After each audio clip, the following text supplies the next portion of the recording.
back to In the Know. Tonight we're uncovering all the health myths out there, and we've covered a lot tonight actually about sugars and carbs and all the other sort of bad foods you should avoid, and alternatives to it too, right? Which is quite helpful. Yeah. So the next one you want to discuss, Shannon. So the next one is that juice is healthy because it comes from fruit. So a lot of people think, you know, it comes from fruit, it says juice on it, must be good for me. And the truth is that a lot of juices contain added sugars and added ingredients, and when the juice is actually manufactured, a lot of the good stuff from the fruit is actually stripped away during the processing of it. And so, for example, we have a juice here that says on the front, 100% juice. 100% juice. This one over here.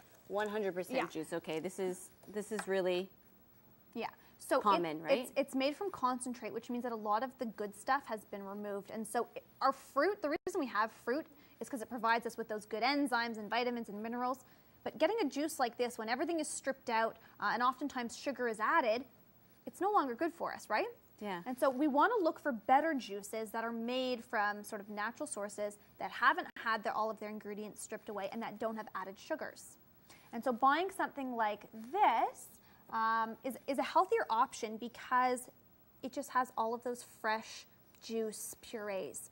And one way to tell whether it's a good juice or not is to look at the expiry date. Because if the expiry date is relatively close, it means that it's going to go bad fairly soon. And that means that it's made with healthy ingredients that are going to go bad quicker, right? So the longer the expiration date, the more chemicals that must be in it, right? It can be on the shelf for so long. Exactly. Because on this packaging, there's a lot going on too. If we sort of go back to the point of, you know, reading through the ingredients and looking at it carefully. But this is a good one because the expiry date is close. Yeah, and it's made with just the fruits themselves. There's no added preservatives, there's no added chemicals, there's no added sugar, there's nothing added to it. It's just those fruits. If you're someone who has the time and the means to do it, juicing at home yourself is a good option. So literally you take the fresh fruits and veggies. I've heard about this. Yeah, and you juice them yourself so that you know what's going in, you know you're getting the purest, freshest juice, and you can have your juice that way. So when you're juicing, do you then add something like the stevia in to sweeten it? It depends what you're juicing. You could. Normally when I juice, I like to add one bit of like sweet fruit. So I'll add a bit of an apple or I'll add some beet to it because beets are naturally sweet. And so it tastes sweet without having to add anything to it. Okay. Yeah. We actually have a caller on the line, Shannon. Kristen from Richmond Hill. What's your question? Well, I heard that Tropicana is a really good juice because it's freshly squeezed. I was wondering if that's true. Okay. So some companies, they'll label sort of whatever they want on their products. They say it's not from concentrate, it's from 100% freshly squeezed oranges. And the truth is that, yes, it does come from 100% freshly squeezed oranges. But what happens is the orange juice is actually stored in these aseptic tanks. And when they're stored in these tanks, the oxygen is actually removed from the oranges. It's stored for almost like up to a year, so they have a long-term supply of these oranges. And so when they go to actually produce and bottle the orange juice, they add flavor packets in to their juice. Like orange flavor? Orange flavor packets okay. That contain some chemicals in there. So you're getting, I mean, technically, yes, you're getting those freshly squeezed oranges, but that's not all you're getting. That's not all you're getting. So even though that's why it's important to sort of know what you're buying and know how to decipher whether or not you're sort of being told the truth by these companies and do your research. So orange juice, if you want to have that as a drink, squeeze it yourself? Squeeze it yourself or look for a product that's, you know, if you go into the grocery store and you go into the produce section, they now have, and in a lot of the stores, a separate sort of refrigerated section for some of the more natural, healthier juice options. Instead of going into the center aisles and buying them in those like tin cans or whatever, those are some of the better options. The ones That's that where look you'll find fresh, that the packaging, like you said, the packaging looks fresh and the expiration date is close by, not like a year from now. Exactly. So before we get to the next myth, I want to know more about how juice a healthier option than coffee? If we're talking all about all the added sugars. It depends what you're talking about and who it's for and what the purpose is. Okay. I'm not a big coffee person. If I was to drink coffee, it would come from sort of organic coffee beans. A lot of the refining and processing that goes into coffee isn't so great for us. It's high in caffeine. It's actually very dehydrating for us because of that, because of the acidity of the bean itself. And so we have to replace a lot of, if we have a coffee, we have to replace a lot of what's lost in our body with a lot of extra water. So juice is a better alternative then? I mean, fresh juice, yes, because that actually helps. Fresh juice goes directly in to feed our cells, and so it provides nourishment right away because all the fiber's been removed when we actually juice the item, right? Yeah. And so depending again on what you're getting, as long as it's the natural one, yeah, I would definitely recommend having a fresh squeezed glass of juice over a cup of coffee, yeah. Or like you said, juice it yourself, blend it yourself, throw in the fresh fruits, and there you go, right? Exactly. Yeah. Okay, on to another liquid that's pretty, or another drink that is pretty common, milk. Exactly. So a lot of people say that they need to drink milk because they need to get their calcium, right? Because they've been told over and over again. All the time, like since I was young, drink this glass of milk. But now people are lactose intolerant. They can't handle, I guess, the regular milk. Yeah, so a lot of people are lactose, a lot of people have dairy allergies, dairy negatively affects our digestive system, it's inflammatory. There's a whole bunch of things that come along with consuming dairy.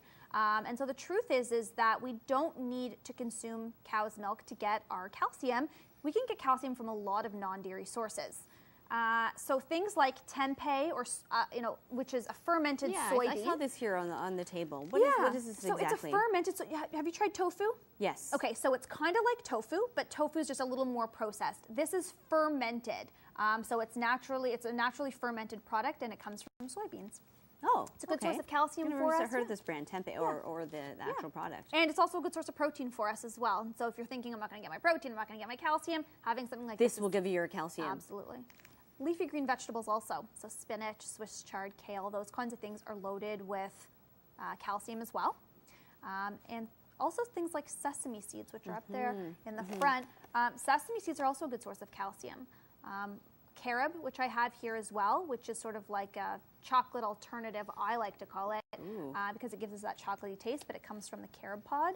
So good alternative to calcium. Well, it's a good source of calcium. Good source of calcium. Good source of calcium. That makes and more something sense. like kelp, which is over there in that little yellow and green bottle right here. Kelp is a seaweed. Okay. And so a lot of the seaweeds are a good source as well. Okay, so we'll talk about more about kelp when we come back. See you right after the commercial break. So one of the last myths that we're talking about is sports drinks.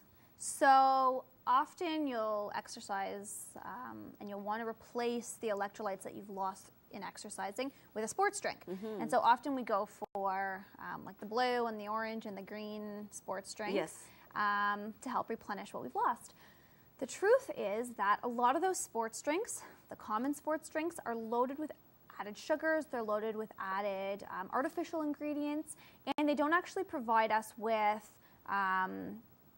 what we think they're providing us with. They provide us with a little bit of potassium and calcium, but not much else in terms of electrolytes. So do they not have a lot of electrolytes? Or is it false, like advertising, that they say it will replenish the electrolytes in you? What they provide is a small amount of the electrolytes, but there are products that have all of the electrolytes in them that are a better option. Also, when you're drinking a sports drink to help you rehydrate, and it's loaded with sugar, which actually dehydrates you, it sort of counteracts what it's supposed to do, right?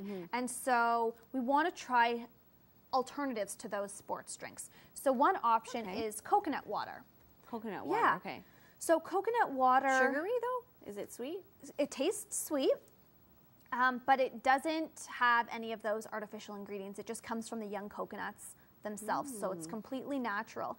It actually has about 600 milligrams of potassium, which is like double having a banana to replace your potassium loss. So there's lots of beneficial electrolytes in the coconut water itself, and so drinking that instead of a sports drink is a much better option for us. So should we be looking then for the organic, all-natural coconut juice, coconut water? Coconut water, yeah. So again, you always want to read the labels, even if it says natural. Just investigate. If it says on the ingredients list 100% coconut water or whatever it might say, you want to make sure that it doesn't say added sugar and added stuff to it. If it does, then find a different one. Oh, okay. Yeah. Oh, I mean, coconut water, I love it. Yeah, and well, and the Coconut other water. option is to get something like this, which Okay, are yeah, I saw this. electrolyte replacer Zero sort of sugar. packets. Okay, zero sugar, naturally sweet. What are these exactly? So these have the whole blend of different electrolytes that we need: sodium, calcium, potassium, magnesium, all the different types of minerals that we need, and it's sweetened again with that stevia. So there's no sugar. I think it also has like some grape skin in there, and it's something that we can, you take a pack. When I go do yoga, I take a packet with me and I pour it into my water. So you've seen, Yeah.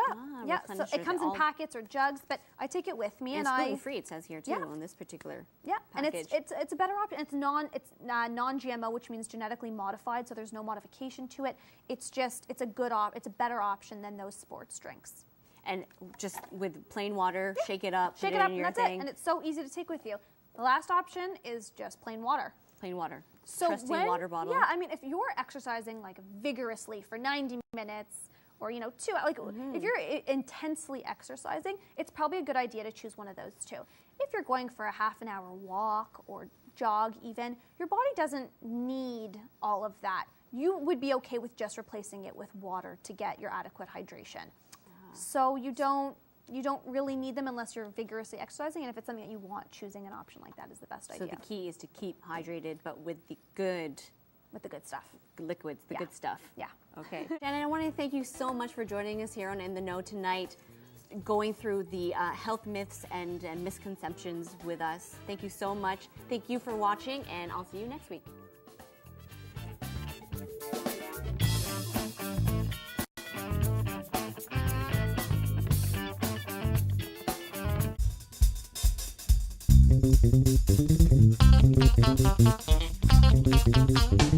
Thank you.